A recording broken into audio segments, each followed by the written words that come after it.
میں تھوڑا سا آپ کی پیدائش کو بیان کرتا ہوں، چونکہ 12 ربیع الاول کو آپ تشریف لے، جمہور کا قول 12 ربیع الاول، اور بھی اقوال ہیں، لیکن یعنی جمہور علماء، ان تمام دنیا کے اکثر علماء 12 ربیع الاول ہی کو آپ کا مولد قرار دیتے ہیں۔ 8 کا قول بھی ہے، 9 کا قول بھی ہے، 10 کا بھی ہے، لیکن جمہور علماء عرب و عجم 12 پر اکثر کا اتفاق ہے، لہٰذا اسی کو ہی ساری دنیا میں خوشی کا دن سمجھا جاتا ہے، بنایا جاتا ہے، منایا جاتا ہے۔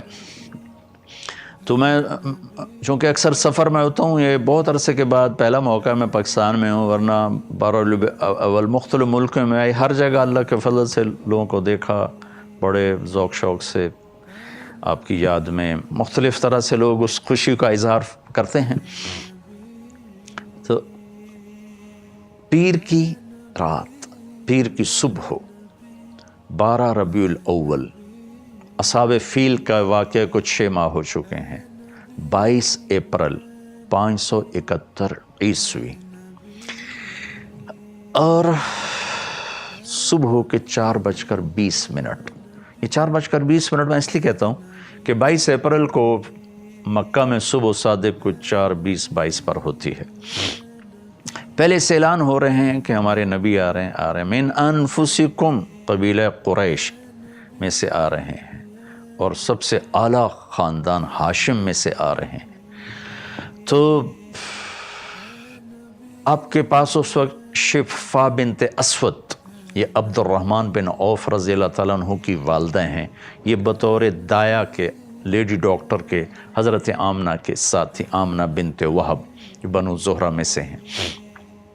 تو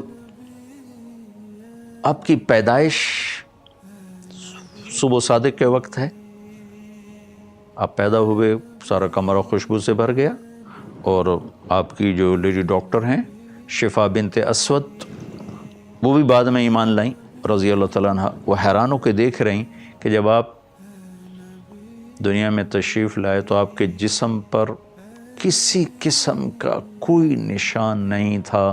بچے پیدا ہوتے ہیں، اپنے ساتھ کتنی ماں کے پیٹ سے چیزیں ان کے اوپر لگی ہوتی ہیں، آپ دھلے ہوئے صاف ستھرے باہر تشریف لائے۔ ناف اور آنت ملی ہوتی ہے، پھر اس کو کاٹا جاتا ہے۔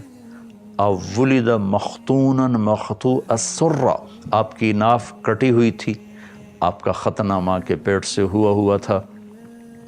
صاف پاک پوتر پیدا ہوئے، وہ دیکھ کے حیران ہو رہی، اور آمنہ کو دکھا رہی، وہ بھی حیران ہو رہی۔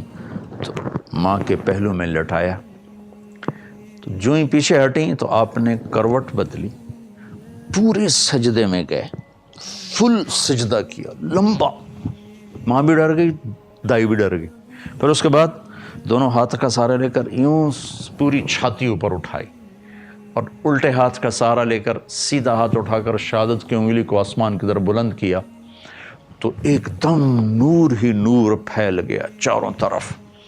اور حضرت آمنہ فرماتی ہیں کہ میں نے ایران کے، شام کے، حیرہ کے محل دیکھے، تو ڈر گئیں، بچے کو اٹھا کے گود میں لیا، تو ایک دم سارے کمرے میں ایک دھند بھر گئی، جیسے آج کل دھند ہے 2 فٹ پہ نظر نہیں آتا، سارے کمرے میں دھند بھر گئی، اور قریب گود کا بچہ نظر نہیں آ رہا۔ دھند میں سے ایک آواز آئی، طوفوا بہ مشارق الارض و مغاربہا، اس بچے کو مشرق، مغرب، شمال، جنوب سب پھرا دو، لیعرفوا باسمہ ونعتہ وصورتہ، تاکہ کل کائنات جان لے ان کی ذات کو، ان کے نام کو، ان کے صفات کو، اور یہ جان لے کہ یہی ہیں جن کے پیچھے چل کے منزل ملے گی، ان کے ہاتھوں میں ہاتھ دیں گے تو اللہ تک پہنچیں گے، ورنہ بھٹک جائیں گے، دنیا بھی برباد اور آخرت بھی برباد۔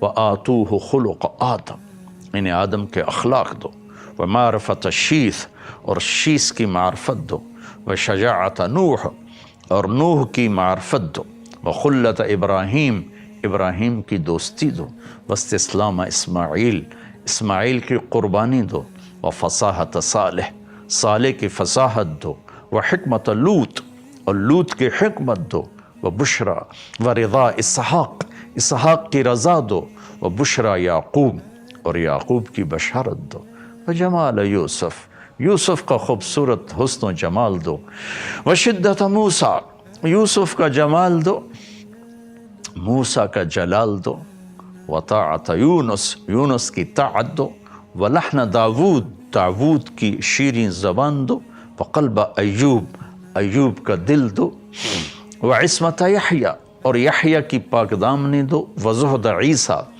اور عیسیٰ کا زہد دو، علیہم الصلوات والتسلیمات، و اغمسوہ فی اخلاق النبیین، اور تمام نبیوں کے اخلاق میں تمام نبیوں کے اخلاق اس بچے کو عطا کیے جائیں، ان اخلاق میں اس بچے کو غوطہ دیا جائے۔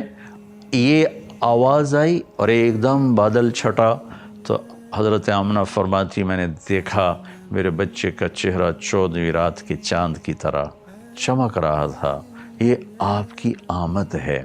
زمین آسمان میں غلغلہ مچا ہوا تھا، ایک سمندر کی مچھلیوں نے دوسرے سمندر کی مچھلیوں کو جا کے مبارک دی، ساری دنیا کے بت زمین پر گر گئے۔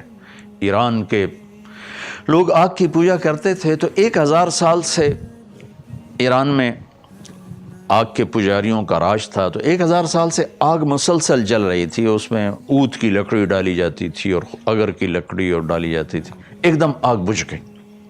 ایران کے بادشاہ نوشیروان نے محل بنایا تھا قصر ابیض، اور وہ اتنا مضبوط محل تھا کہ عباسی دور میں ابو جعفر منصور نے توڑنا چاہا تو توڑ نہیں سکا، اتنی مشکل پیش آئی اس کو توڑنے میں۔ ایک دم اس کے 14 بڑے بڑے برج دھڑم سے زمین پر گرے،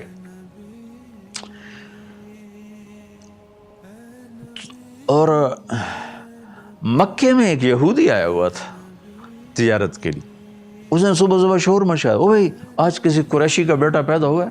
کہاں فلاں کا بیٹا پیدا ہوا ہے۔ کوس کباب زندہ؟ کہاں زندہ؟ کہ نہیں کوئی ایسا بچہ بتاؤ جو یتیم پیدا ہو۔ کہاں عبد المطلب کا پوتا؟ کہا مجھے دکھاؤ۔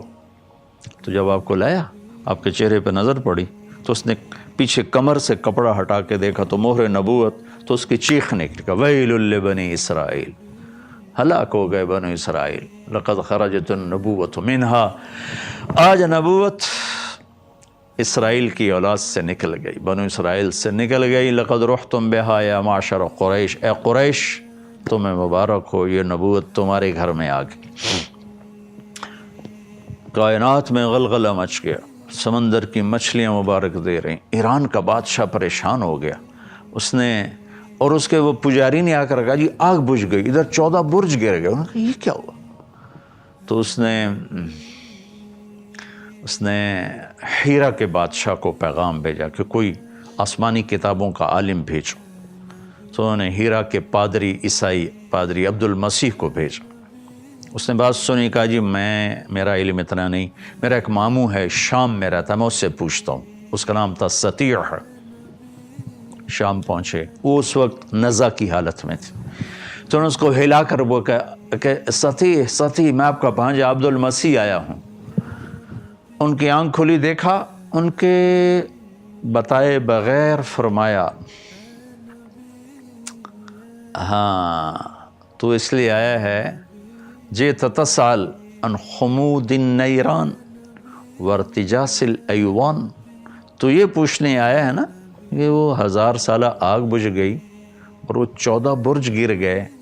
کہاں ہاں یہی پوچھنے آیا ہوں۔ کہ اذا ظہر صاحب الحراوہ وفاضت واد السماوہ وغادت بحیرۃ صاوہ وکثرت التلاوہ فلیس شام للسطیح شامہ ولیس فارس لعبد المسیح مقامہ، کہ اے عبد المسیح ایران کے بادشاہ کو پیغام دے دے کہ آخری نبی ظاہر ہو چکے ہیں، جب قرآن کی تلاوت ہوگی اور صاحب عصا، آپ لاٹھی رکھتے تھے، لاٹھی والے نبی ظاہر ہوں گے، تو پھر شام سطیح کا نہیں رہے گا اور فارس عبد المسیح کا نہیں رہے گا، اور اس کی امت ان تمام علاقوں پر اللہ کا جھنڈا گاڑیں گے۔ یہ آپ کی پیدائش پر ہو رہا ہے، ابھی کسی کو نہیں پتا، یتیم پیدا ہو رہے ہیں۔ عبد المطلب تو ساری رات بیت اللہ کا پردہ پکڑ کے روتے رہے کہ میرے مالک میرا بیٹا چلا گیا ہے، اس کو بیٹا عطا فرما تاکہ اس کی نشانی باقی رہے. انہیں کیا خبر کہ آج کون آ رہے ہیں، وجہ کائنات آ رہے ہیں، سبب کائنات آ رہے ہیں، اللہ کی محبوب ترین ہستی تشریف لا رہے ہیں جن کا نام اللہ خود رکھیں گے محمد و احمد. آپ نے فرمایا میرے اللہ نے میرے 10 نام رکھے، میں محمد، میں احمد، میں ماحی، میں حاشر، میں عاقب، میں فاتح، میں خاتم، میں ابو القاسم، میں طٰہٰ، میں یاسین. اور قرآن میں جاؤ تو شاہد، مبشر، نذیر، داعی اللہ، سراج منیر، عزیز، حریص علیکم، بالمؤمنین رؤوف رحیم، المزمل، المدثر، طٰہٰ، یاسین. ایک کتاب ہے میرے پاس جس میں 1177 نام اللہ کے نبی کے لکھے ہوئے ہیں. 1177 نام. 1177 بھی تھوڑے ہیں، جن کی صفات کی کوئی حد نہ ہو ان کے لیے 1177 چھوڑ 11 لاکھ ہوں تو بھی وہ تھوڑے ہیں.